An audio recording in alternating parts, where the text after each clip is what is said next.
So, good morning mga ka-agrich. So, ano nga ba ang kahalagahan ng paghuhukay ng lupa sa ating pagtataniman ng ating mga halaman? So, unang-una is dahil matigas ang lupa dito, babalik yung paglambot ng lupa na para maging madali ang pag-penetrate ng mga ugat ng ating mga itatanim na halaman. So, pangalawa, dahil ito, yan, madadamo yan dati.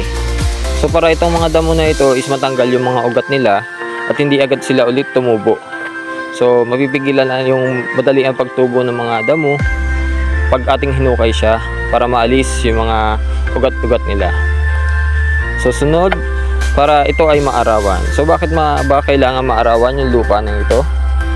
Dahil itong ilalim ng lupa na ito, madami niyang bad bacteria na pwedeng makaapekto sa ating mga pananim. So, magandang maarawan siya para mamatay sila. At the same time, ang ating araw, nagpo-produce siya ng vitamin D. So, vitamin D upang makatulong din sa ating mga pananim.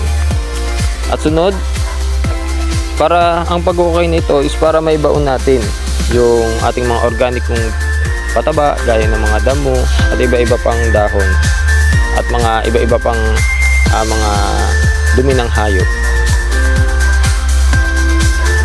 At syempre may disadvantage din ito. Ang disadvantage nito is syempre matagal itong proseso at the same time nakakapagod. So yun lamang mga ka-agrich. So salamat sa pagsubaybay sa ating mini vlog. Kung mahilig kang magtanim sa pamamaraan ng organikong pagtatanim, please like, follow and share na rin po yung ating mga videos para sa mga dagdag kaalaman.